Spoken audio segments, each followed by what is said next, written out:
시장과 종목에 대한 정확한 판단에 한 걸음 더 다가보는 마켓맨 시간입니다. 오늘도 지난주 시장을 관통했던 그리고 이번 주 시장을 바라보는 데 도움이 될 만한 두 가지 인사이트 준비를 해봤습니다.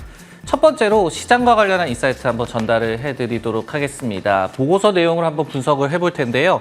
금리 인하가 이제 중소형주를 더 가게 할 것이냐에 대해서 좀 글쎄라고 의구심을 나타내는 보고서가 나와서 그 내용을 좀 들여다볼까 합니다. 지난주 시장도 그렇고요. 최근에 빅테크에서 어떤 중소형주 또는 경기 민감주로의 순환매가 미국 증시에서 한창 좀 진행이 되고 있습니다. 이런 가운데 바클레이즈가 금리 인하가 시작이 되면은 오히려 중소형주가 부진할 것이다라는 보고서를 냈습니다. 그러면서 지난 1980년에서 2020년간의 13차례의 금리 인하 사이클을 좀 분석을 해봤는데요. 첫 금리 인하 전후로 150일간의 흐름을 봤을 때 오히려 S&P 500 지수가 러셀 2000 지수보다도 더욱더 상회하는 그런 퍼포먼스를 냈다는 점에 좀 주목을 했습니다. 통상적으로 좀 생각을 해보면요. 금리가 하락하게 된다면은 중소형사들이 이제 자금 조달 비용 또 부담이 경감될 것이다라는 로직을 생각하기 마련인데요. 하지만은 금리가 인하가 된다는 점은 어떻게 본다면 뭐 지금의 상황과는 좀 다를 수 있겠지만은 통상적으로는 경기 하강 신호를 좀 나타내기 때문에 이럴 때 오히려 중소형사들이 좀 좋지가 않고 대형사들이 더욱더 견딜 만한 힘이 있다는 점에 좀 더 주목을 하고 있었습니다. 이외에도요, 대형사 대비해서 부진한 중소형사들의 실적 전망을 좀 얘기를 했고요. 여기에 대해서 또 중소형주들의 고변동성, 또 대통령이 바뀌게 된다라고 한다면은 다시 한번 뭐 무역 갈등이라든지 이런 지정학적 리스크가 일어날 수가 있기 때문에 여기에 대한 내성 등도 지목을 하면서 중소형주가 더 가기는 힘들 것이다라고 바클레이즈는 전망을 하고 있습니다. 네, 이 보고서 내용에 대해서 좀 더 생각을 해볼 필요가 있을 것 같습니다. 빅테크가 지금 벌어지고 있는 것인지 아니면 순환매가 언제까지 이어질지 좀 더 생각을 해보도록 하겠습니다. 최근에 순환매가 나오고 있는 이유를 좀 들여다보면요. 6월달 CPI 발표 이후에 금리 인하 기대감이 굉장히 높아지고 있는 것 같고요. 그리고 이제 다시 한번 대선 후보가 바뀌었기 때문에 구도를 좀 살펴보기는 해야 되겠지만은 트럼프가 대통령에 당선됐을 시에 어떤 규제라든지 통화 완화 기대 여기에 대해서 그간 또 극명했던 성과 차이가 있었기 때문에 최근에 중소형주가 대형주 대비해서 오히려 좋은 흐름을 보였다라고 해석을 해볼 수가 있을 것 같습니다.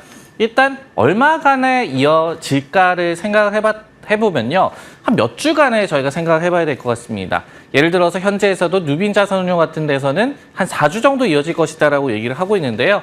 왜 이렇게 보고 있느냐면은 한 번 이렇게 쏠림 현상이 나타나게 된다면은 최소 지속 기간이 좀 나타나게 됩니다. 그러니까 한 번 큰 흐름이 바뀌었기 때문에 그래도 몇 주간 아니면 뭐 한 달 정도는 이어질 것을 저희가 염두를 해봐야 된다는 말씀을 드리도록 하겠습니다.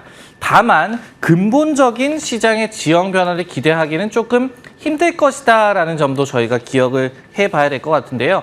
왜냐하면은 금리보다 중요한 이익 모멘텀에서 대형주들이 특히 여전히 중소형주를 압도하고 있다는 점을 저희가 생각을 해봐야 될 것 같습니다. 통상적으로 금리가 하락하게 된다면은 중소형주 그리고 성장주가 수혜를 볼 것이다라고 생각을 하기 마련인데요. 하지만은 뭐 저도 여러 차례 그런 말씀을 드렸지만은 이런 시대가 좀 지나지 않았나라는 생각이 듭니다. 왜냐면요, 고금리 환경에서도 특히 이제 빅테크 같은 경우에는 자신들의 실체가 있는 AI를 좀 앞세워서 막대한 현금을 챙겼고요. 그리고 이익 전망도 계속 올라가고 있었습니다. 그렇기 때문에 이를 또 바탕으로 해서 고금리 환경 속에서 오히려 영업외 수익을 축적해왔던 그런 상황이 벌어졌었습니다. 그렇기 때문에 금리가 내린다고 하더라도 중소형주가 여기에서 돋보일 것이다라고 생각하기 조금 힘들 것 같습니다. 우선은 그러면 단기간에 좀 어떻게 대응을 해봐야 될 것이냐, 이번 순환매의 지속 기간을 좀 살펴볼 필요가 있을 것 같은데요. 일단은 힌트로 삼을 만한 한 가지 시그널이 좀 나타나고 있습니다. 골드만삭스에 따르면요, 글로벌 헤지펀드들이 지난주 수요일까지 집계를 해봤을 때 최근 8거래 중에 7거래간에 미국 기술주를 좀 매도하고 있다라고 합니다. 이런 헤지펀드들의 움직임 좀 어느 정도 선행지표격이라고 생각을 해볼 수가 있겠죠. 이런 흐름들이 얼마나 좀 지속이 되면서 정말로 지형 변화를 좀 일으킬지 이런 부분부터 살피는 것이 중요할 것 같습니다. 네, 이렇게 시장에 관련된 얘기를 해봤고요. 이번에는 종목과 관련한 얘기 한번 해보도록 하겠습니다. 굉장히 좀 시장에서 화제가 됐던 그런 종목인데요. 크라우드 스트라이크 먹통 사태에 대해서 뼈아픈 그런 상황이다라고 얘기를 한 역시 보고서 내용 좀 더 살펴보도록 하겠습니다.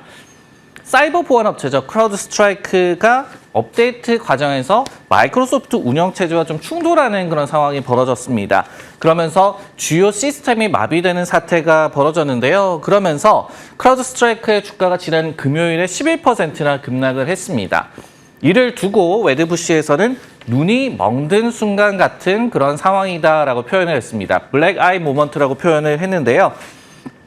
특히 뭐 해킹이 일어났다라든가 아니면은 사이버 보안 위협에 따른 문제가 아니라 기술 업데이트 과정에서 이 같은 먹통 사태가 벌어진 것이 더욱더 걱정스럽다라고 이 의견을 제시를 했습니다.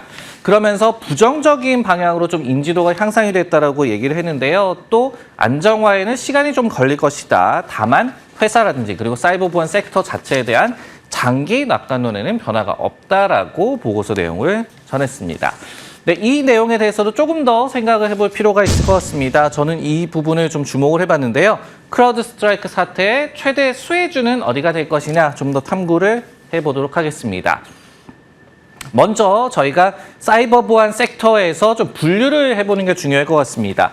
여러 가지 유형의 사이버 보안 기업들이 있거든요. 첫 번째로는 엔드포인트 보안, 그러니까 개별 장치를 직접적으로 보호하는 그런 분야가 있겠고요. 두 번째로 네트워크 보안, 클라우드 보안, 그리고 마지막으로는 소프트웨어라든지 운용체제 내에서의 취약점을 좀 진단을 하는 응용 프로그램 보안, 이렇게 네 가지 분류로 좀 생각을 해볼 수가 있을 것 같습니다. 이 중에 그렇다면 크라우드 스트라이크는 어디에 속하느냐? 바로 1번 엔드포인트 보안에 속하는 그런 기업이 되는데요.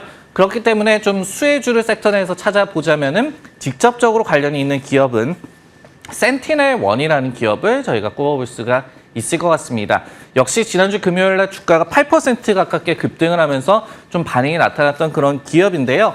센티넬1은 참고적으로 지난 2021년에 상장이 된 비교적 신생 업체라고도 볼 수가 있을 것 같습니다. 그리고 이제 시가총액을 비교를 해봤을 때 크라우드 스트라이크가 지금 700억 달러 이상으로 나타나는 것에 비해서 센티넬1은 약간 70억 달러로 비교되지는 않고요. 그리고 센티넬1 같은 경우에 상장 이후에 주가 흐름도 그렇게 좋지가 않았습니다. 그렇기 때문에 시장에서 그다지 주목을 받지 못했는데 이번 크라우드 사태, 이 크라우드 스트라이크의 먹통 사태에 힘입어서 단기적으로는 반사이익을 좀 기대해 볼 만하다.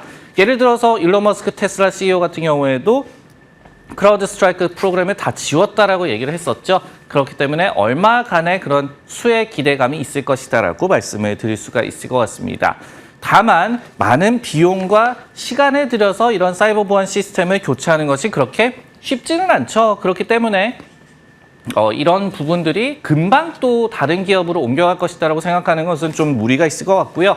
또 마지막으로 저희가 이번 사태를 좀 바라봤을 때 섹터 전반의 안정성 논란을 좀 불러일으킬 가능성도 좀 생각을 해봐야 될 것 같습니다. 앞서서도 좀 지적이 됐듯이 일상적인 업데이트 중에 문제가 발생했다는 점에서 수혜주를 찾는 것도 뭐 중요하겠지만 업계 전반에 대해서도 또 경계감을 가지는 것도 중요하다는 말씀을 전해드리고 싶습니다.